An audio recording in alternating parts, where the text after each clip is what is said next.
Lugupeetud õppijad, eelmises videosalvestises me käsitlesime miigmaakkeevitust. Seal oli siis käsitluse all miigmaakkeevituse põhimõtted ja erinevad kaarleegi tüübid, siis miigmaagi eelised ja puudused. Järgnevas videosalvestises me vaatame miigmaag keevitust edasi,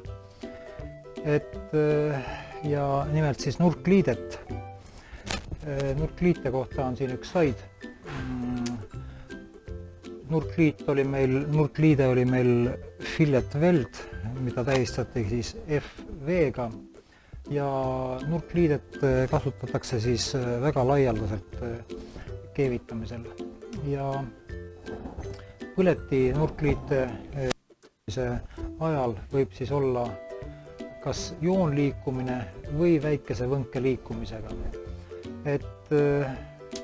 Siia tekib siis kolmnurk, mille kõrgus on A ja kaateti pikkust tähistatakse Z-iga.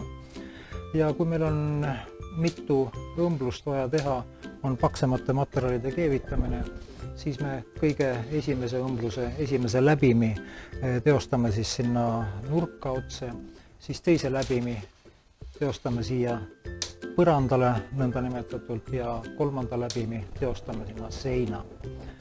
Et selline peaks olema mitme läbimiga nurkõmbluse siis valmistamise skeem. Nüüd asendid PG ja PF. PG-st on varem juttu olnud, see on siis ülevalt alla asend, kas on ta siis nurk või põkkliide jällegi. PG asendist võib teostada, kui A on väiksem või võrdne kui 3,5 millimeetrit. Keevituskiirus peaks olema suhteliselt suur. PG asendi puudus on see, et siin sulametall, kui me liiga aeglaselt liigume, sulametall vajub siia õmbluse ette ja see tekitab meil mulje, et on korralik õmblus, korralik läbikeevitus, aga tegelikult läbikeevitust see kuumus ei ole jõudnud siia materjali sisse ja korralikku läbikeevitust ta meil ei anna. Üldiselt seda PG keevitust ei soovitata teha. Teine on PF, see on siis vastupidi alt üles ja seda on soovitav siis teostada suurema kaarepingega ja lühikaarkeevitusega.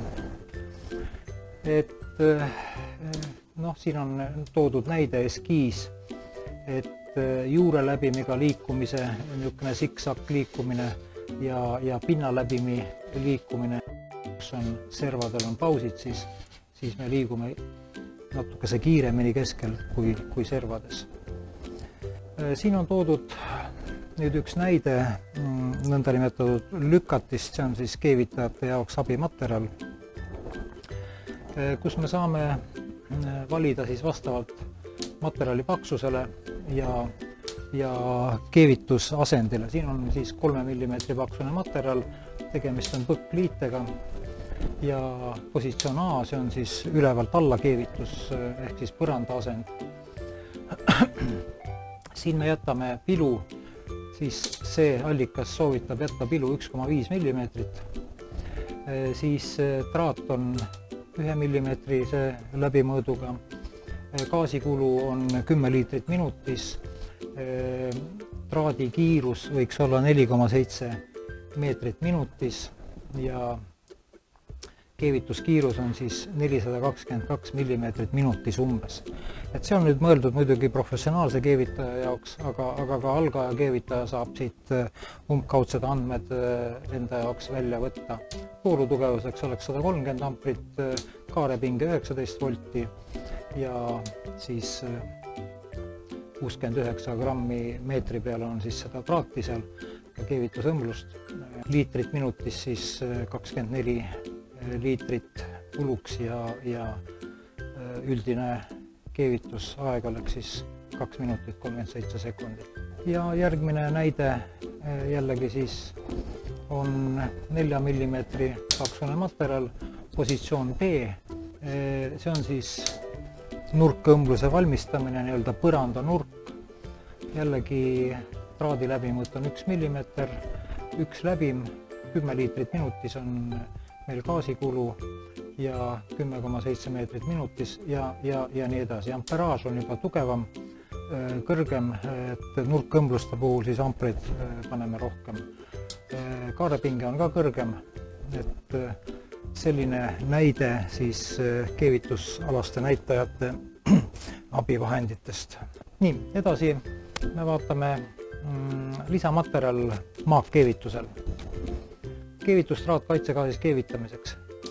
G-tähega me tähistame täistraati ja see on siis gas shield, tähendab seda, et gaasi kaitstav siis täistraat. 42 näitab meile voolepiiri, selle materjali voolepiiri, nii nagu elektroodilgi oli seal 38 või 42 või mis iganes. Et 420 megapaskalit ehk newtonit ruutmillimeetri peale on siis selle traadi voolepiir. Siis edasi number 4 näitab, et -40 kraadi juures on tehtud löökpande katse ja kannatab 47 džauli. M21 näitab seda, et soovitatav on siis kasutada segugaasi. Segugaasi all me mõistame argooni ja süsihappegaasi segu. Näiteks 20% süsihappegaasi ja ülejäänud on argoon. Või 18% CO2 ja ülejäänud on argoon. Ja 3 siliitsium 1 näitab meile seda keemilist koostist. Et ta näitab ainult meil räni sisaldust, mis on 1%, aga see tähis, kui me vaatame kataloogist järgi, siis annab ka meile täpsema, annab süsiniku sisalduse, annab mangaani sisalduse ja veel mõningaid elemente seal juures. Nüüd edasi kaitsegaasis keevitamise vead. Kuna kvaliteet on keevitamise juures väga tähtis, siis tuleb jälgida seda, et ei oleks tõmbetuult. Et siin oli eelnevalt räägitud sellest, et õues me ei saa kasutada seda, ei tule nii head kvaliteeti. Keegi ei keela õues kasutada, aga kvaliteet kohe kannatab. Ja sama lugu on, kui on ventilatsioon liiga tugev või on aknad avatud, tekib tõmbetuul, et ka seda peab jälgima. Ventilatsioon on kindlasti vajalik keevitamise juures, aga kui ta on liiga tugev, siis ta võib selle gaasi meil ära tõmmata sealt ja saab siis defektse keevisõmbluse. Liiga väike kaitsegaasi kogus, jälle õhk tuleb külgedelt ligi ja rikub meil kvaliteeti. Liiga suur kaitsegaasi kogus on jälle halb, tekitab keeriseid ja õhk pääseb jällegi ligi. Et see õhk on negatiivne nähtus siin keevitamise juures. Edasi keevituspritsmetega ummistunud gaasisuudnik. Et selles mõttes tuleb pidevalt seda gaasisuudnikut siis jälgida, kui sinna on keevituspritsmeid juba liiga palju tekkinud, siis tuleb seda puhastada, sest keevituspritsmed ei luba gaasil siis ühtlaselt siia keevisõmbluse juurde seda kaitsma. Ja jällegi tekivad keerised siin, gaasikeerised ja keerised tõmbavad kõrvalt siis õhku juurde. Keevituspõleti liiga kaldu, sellest oli juba eelnevalt juttu, et liiga kaldu ei maksa hoida, siit tagantpoolt tuleb siis meil jälle õhk ligi. Gaasisuudmik liiga kaugel keevisõmblusest, jällegi kaitsegaas ei mõju nii efektiivselt vaja. Siis on ka muud vead, näiteks mingisugune raskendatud ligipääs, kuhu põleti ei mahu. Põletisuudnik on seal 10-12 millimeetri läbimõõduga, suurematel aparaatidel on veel suuremad gaasitüüsid ja sel puhul ei ole see kaarleek suunatud täpselt siia nurka, et sellise situatsiooni puhul siis tuleks kaaluda võib-olla hoopis elektroodkeevitust. Elektrood on nurka peenem ja see mahub siis paremini ligi. Siis lohakalt faasitud ja koostatud õmblus ja igasuguste kumerad juureläbimid põhjustavad kokkusulamatust. Kokkusulamatus on üks ka põhilisi defekte, mis keevitamise puhul. Gaasiballooni tühjenemine, samuti kui gaasirõhk väheneb, siis jällegi kvaliteet kannatab.